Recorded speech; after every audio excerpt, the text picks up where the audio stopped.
Good morning, folks, and welcome back to Almus Market Mornings. While I was preparing for this podcast today morning, I saw something interesting.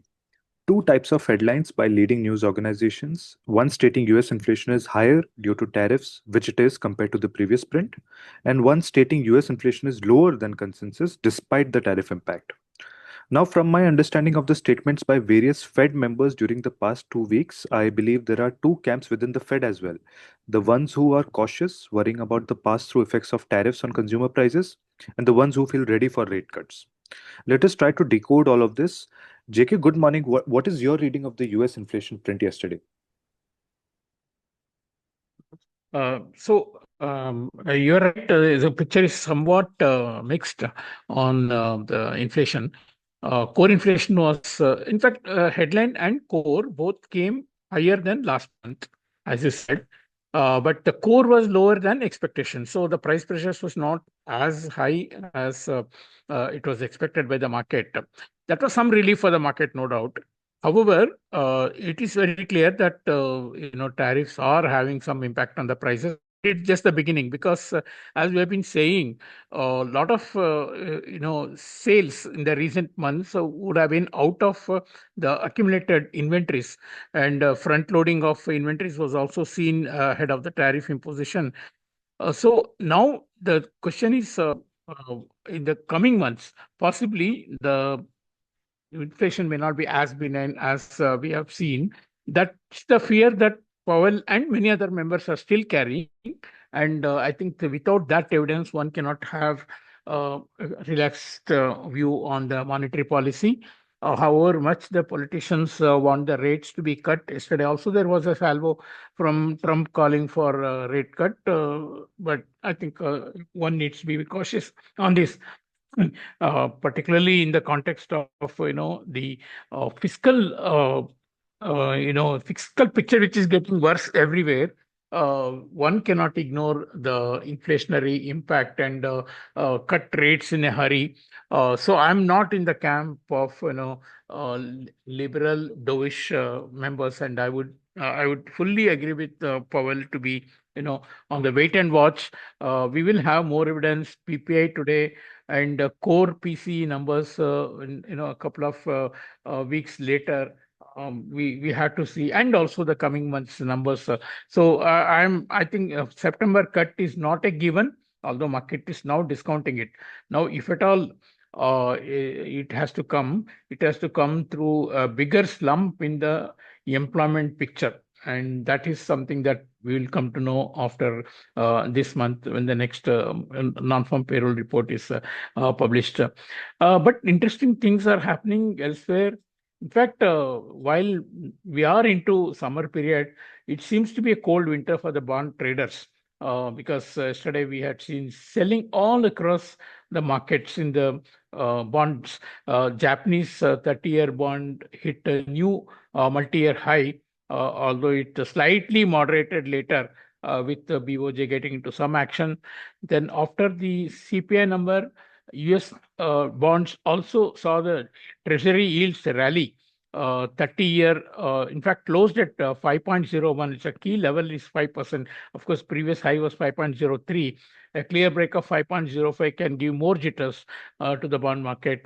The 10-year is now closer to 4.5%. It is as important as the 5% mark in the 30-year yield. And these are, benchmarks that the traders will be following. Some market reports are to be believed. Very big traders are actually, taking put position in the treasury bonds, and which means there is some concern that this can get a bit worse. Now look at the situation. U.S. Fiscal situation is not going to improve despite higher tariffs, because there is equal amount of tax cuts that is coming into play. In Japan, higher fiscal spending is expected after the current elections. Then in Europe, there is a lot of concern expressed about some of the individual countries, like particularly in France has been in focus, where they have been trying to cut down their fiscal deficit, which is reached 5.8% of GDP. 3% is the European mandate, but it's well above that.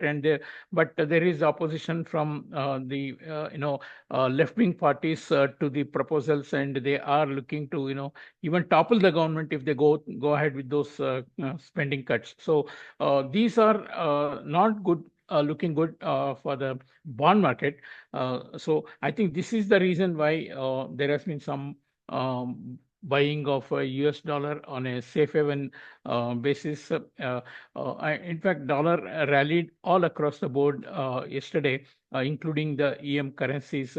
And of course, as we have been saying, dollar is due for some correction. So in fact, the Eurozone numbers, which also printed the zoo economic sentiment substantially in Germany, the leading economy in the Eurozone. And so that also puts into question mark whether ECB can cut rates. So all in all, the picture is not looking good for the interest rates to fall further in these major economies. Japan is just holding back rate hike despite higher inflation and economy not doing so badly. US rates are likely to remain high, and in Europe, I think we might have ended the cutting cycle, rate cutting cycle. So all these things are pointing to further rise in the bond yields. There can be some short-term consolidation, but the base seems to be really up. So that's the picture as far as the global bond markets are concerned. Yes, inflation number is not a decisive factor for the markets right now. We have to look at more numbers in the coming days. Dollar, as I said, had a correction yesterday, falling by 0.6% from its lows, rising 0.6% from its lows. Euro actually fell below 1.16 levels. Now that it's broken the 1.1650 support that was been holding for quite some time, we can expect a further drop towards 1.15, which is going to be a healthy correction. Whether it's going to be a further long run correction or not, I will not rule it out. It depends on the risk sentiment that is going to be in place. As far as India is concerned, we had a benign CPI number which we shared yesterday, and although the numbers don't give any room for further rate cuts immediately, the base effects may not sustain for long. We had a month-on-month CPI number actually increasing. Core inflation also rose, from 4.5 to 4.6%. So I think despite the headline number remaining at 6-year low, we are not going to see any immediate action from RBI unless the inflation starts to sustain below 2.5%, which is closer towards the lower band of the RBI's mandate. Yesterday we had another good macro news, particularly on the external front. When the trade data was published, and trade data showed that India deficit for the month of June dropped further, into 18.5 billion on the goods, and on overall merchandise plus services, the deficit actually dropped to 6.63%. 3.5%, 3.5 billion, and this is a big drop from what we have seen in the previous month, and also year-on-year basis as well. We have seen a good rise in the services exports, but also a good fall in the imports. So the fall in imports possibly indicates also the activity level somewhat coming down. But then one cannot be fully factoring in that way, because it was also due to falling crude prices and gold imports being moderating a bit. So overall, I think it's a good news as far as India's current account is concerned. And even without FDI and FPI flows being normal, we have been able to maintain current account within well manageable limits. Trade deficit is another good news as far as Indian macros are concerned. For the rupee, it does not hold much water because rupee is more taking cues from the flows as well as the global macros, and global macros are not really so encouraging. Dollar index is likely to recover more, and bond yields can lead to much more uh, risk of sentiment. Stocks are already at record highs, and concerns of overvaluations remain. So all these things will keep the rupee somewhat, at the best case scenario will be a range bound, but if there is a further rise in the dollar index towards 100, we can actually see the dollar rupee going towards 86.50 or slightly even higher as well. Now that the RER is at fair value, we can see the dollar rupee moving in tandem with the overall dollar index. So we have more data on inflation today, and on industrial output also. So I think US macros, on particularly on the price pressures, is going to be the decisive factor as far as the markets are concerned. Thank you. Thank you, JK. And just quickly summarizing, the CPI print, it shows some sort of a rise because of the pass-through effects of tariffs. So that will keep the Fed cautious on cutting rates.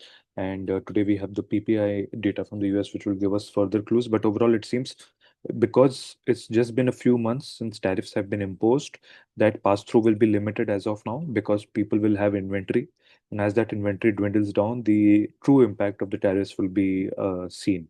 So September rate cut as of now, it seems difficult. And as JK mentioned, only if employment slumps can there be some sort of a rate cut conversation then.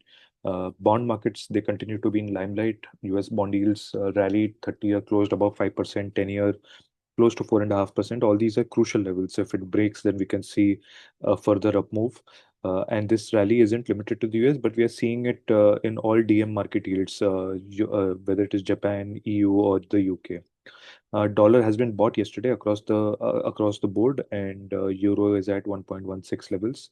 When it comes to domestic factors, trade deficit for the month of June dropped 18.5 billion for goods, overall 3.5 billion goods plus services. So good number overall. But rupee is taking cues from the flows, and this recovery in dollar index may keep it under pressure. That's it from us today. Thanks for listening. We'll catch up tomorrow with the fresh updates from the markets.